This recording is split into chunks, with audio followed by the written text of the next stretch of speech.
Man City and Liverpool stayed relentless while Arsenal put themselves in Champions League pole position with a comfortable win over Man United in the battle of the fallen giants at the Emirates. You can see here they're 2 points ahead of their bitter North London rivals at the moment. Spurs? Well, we're not sure they want that fourth spot, but mathematically the last three teams we've mentioned all stand a chance of qualifying for next season's Champions League. Who's getting that much coveted position though? Why don't we ask their fans? We've got a Spurs fan, a Red Devil and a Gooner on this episode. Let's try to make this episode a bit more fun. Who among you is least confident of making the Champions League and why? It has to be Manchester United. It has to, right? The club is in absolute shambles. We don't even deserve to have the spot, let alone make it. If we're not going to make it, it's mathematically difficult at this point. I think it's impossible mathematically. And we don't deserve it. Look at the way we've played. It's like, if I get into it, I won't stop. But I think it's quite evident that Manchester United is not going to be the team to make the Champions League. I would say that currently Arsenal stands a much more favorable chance to enter the top four. But we are there and we are fighting still. And one thing I really like is currently the mentality of the squad. Because currently, I was just recently watching an interview by Kane, and he said that the last 5 games we have to win all of them actually if we want to qualify for the Champions League. So we are not really now relying on the other team's results so much, whether they win or whether they lose. So we need to give our own performance if we want to really go for the Champions League. Amar, okay, as you said, United seem least likely to sneak in, but what gives you hope? Is there any hope that Man United can get into the Champions League? And you need a lot of things to go your way while you win all your remaining games, right? Yes, we do need things to go our way. We need God to actually come on earth physically, bless the club, tell us what to do. You know what? An interesting fact. We played 6 times without Maguire ever since he's come to the club, and we are 0 for 6 without him. Yes, it's very evident the mistakes he makes on the pitch, just want to say, but it's not solely on the man. Yes, his highlights are incredible. Like, if you look at his blooper moments while he's playing the game. Yeah, we love it. It's hilarious. But Harry Maguire. Harry Maguire. Wait for an 80 million meme, man. Come on. But yeah, it's more than Harry Maguire. The club needs to be changed from the roots. It's not going to work if the owners keep taking money out of the club. When the club needs to be reinvested in. The training ground needs work. It's no longer one of the top facilities in world football. The brand may be, but the facilities don't match the brand anymore. At the end of the day, it has to stop. They've got to start thinking as a football club. They've got to start signing the right players. And I hate to say it as a United fan, but I know when I'm beat, and Adni, you're going to love this. You're really going to love this. But Liverpool over the past decade have got it right. Like, you got to say the development, the recruitment for the better part of a decade, has been spot on. During the initial stages, it was Salah, Mane and Firmino. And then we all thought the squad was thin. But even that, they knew that they signed these players to play. I mean, the recruitment was just insane. Squad was thin. They made some backup signings. Now the club is one of the best in the world. I mean, Luis Diaz is a baller, proper baller. Yeah. And the price they signed him for. Every time United goes in for a place, we get slapped a £60 million fee every time. And it just a lot of things need to change for the club. I'm sure you'll accept that the North London derby on 13th of May will possibly be decisive. Irfan, dah lama tak menang kat Spurs dalam Liga sejak 2014. Ada gementar tak kalau nak berdepan dia orang? This time around rasanya tidak kot sebab looking back a few games before, kita ada kalah 3 and then Arsenal is not individual team player. They work on team and Arteta dah buatkan Arsenal ni sebuah tim yang boleh bergerak tanpa seorang star player. Dia buat satu keputusan, kadang-kadang dia guna Nketiah as a striker, kadang-kadang dia gunakan El Nini as a striker, kadang-kadang dia gunakan Lacazette pun ada.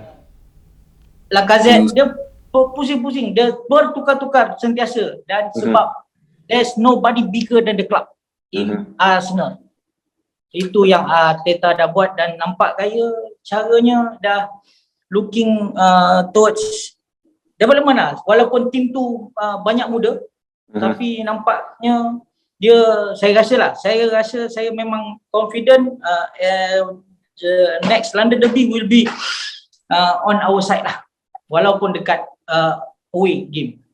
Well, I like the confidence that Arsenal side has, and I like the point actually that Irfan just made, that Arsenal is not just now an individual; it's a team. And actually, the same goes for now the Spurs. Like a couple of years back, or like even a couple of months back, if you watch Spurs, Spurs was all about Son and Kane, Son assists, Kane goal, or Kane assists, Son goal. It was all about that. But I think since the January, the two signings have come in, which is Bentancur and Kulusevski. The attacking lineup has changed, the attacking style has changed, and you see the whole team working together very strongly. But we were hit with some major blows in the injuries, that we had Doherty out and Tanganga out, and then Oliver Skip is out. And they have posed in a bit of a challenge because they were the regulars in the squad. And now some of the players that we are using in our, especially our right side, which is the side that we are really very shaky right now. With players like Emerson, he is struggling right now with I think his confidence more, because I've seen him play very well for his previous club, but currently he is quite shaky and he's really struggling. But Conte always say that he's young and he will improve, but currently we need him to perform, because we are now at the crucial stage of the top 4 race. And if that side is lagging, I actually see that the North London derby may not be in our favor. Spurs, you've been very inconsistent, yet you're only 2 points behind Arsenal. Does that give you belief 4th spot is going to be yours, especially given your record at home against the Gunners? Against Arsenal at home, definitely is going to be a tough one still. Currently, our record in the London derbies is not very great this year, especially we lost to Crystal Palace. That was an away game, but we lost to Chelsea actually at home. And against Arsenal, I would definitely love to win it. It's going to be tough, and we have to give it our best, going with the right confidence and with the right mindset. I think we can claim it. Walaupun Spurs looking confident on that game nanti, tetapi seperti yang saya cakap kan, Arsenal sedang meningkat dan dia akan terus konsisten dengan game dia, dan saya harap Arteta boleh dapat maintain this type of team strategy lah towards to the London Derby. Sebab sekarang ni saya tengok Ramsdale pun semenjak ni dia agak goyang lately. Last 3 game dia dah bocor few. Lepas tu masa lawan Manchester United nampak dia ada hesitation, not like the Ramsdale that we know early days. Tetapi sebab adanya Ben White in the centre back, lepas tu ada Tomiyasu and Ben White lah. I betul-betul bersyukur Ben White is at the back, because Ben White betul-betul bawa. And Gabriel punya confident level at the back dengan Ben White very high. Very good. Okay, we're going to go around the table. Kita pusing meja tanya soalan. Okay, Amadib, we'll start with you because you're going to tell us who's finishing 4th if your team is not. I would love for Spurs to finish 4th, but I really think Arsenal just might nick it. Seeing the way they played against United and I'm rooting for Arteta from a human level. On a human level, I really am, because I remember the harsh criticism he was receiving from Arsenal fans early on in the season. And I'm an underdog type of guy. And I think Arteta, I want him to succeed, and I think he will. I think I don't have to say anything. Mathematically, if not us, then it's going to be Arsenal. But who knows, United may surprise you in the end of the season. Yeah, you never know. That's football. Things can happen. I don't want it. I don't think we want it. No thanks. We just why you don't want it? We are using the term rebuild for the 4th time in a decade. How? Irfan, so kalau Arsenal tak pergi Champions League, siapa? United ke Spurs? Kalau secara matematiknya it would be Spurs lah. Tetapi tengok pada corak dia, saya tengok pattern, seriously MU actually ada harapan untuk duduk di tangga keempat sebab dia ada daripada belakang. De Gea actually save the day a lot last game.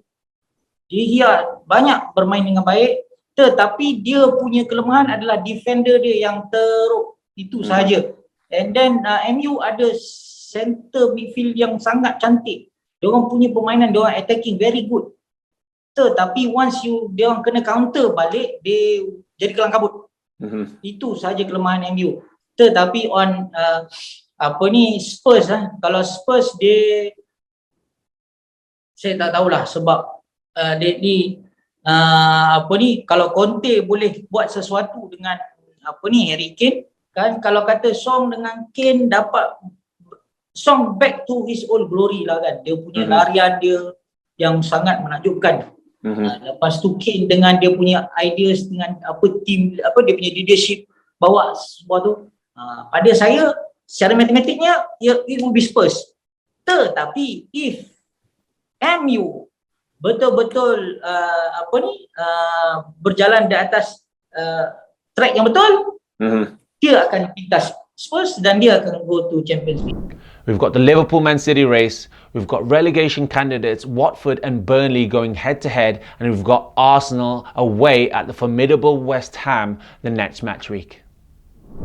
Spurs are at home against Leicester, so if they win and Arsenal drop points, Antonio Conte's men go forth. And Premier League founders Everton, fighting for their dear lives, welcome European champions Chelsea to Goodison. Tasty. Your Football Mad Tribe will be back soon. Don't forget to respond to our next social post if you'd like to feature on What's Kickin, where your football voice matters. Till next time. Divock Origi!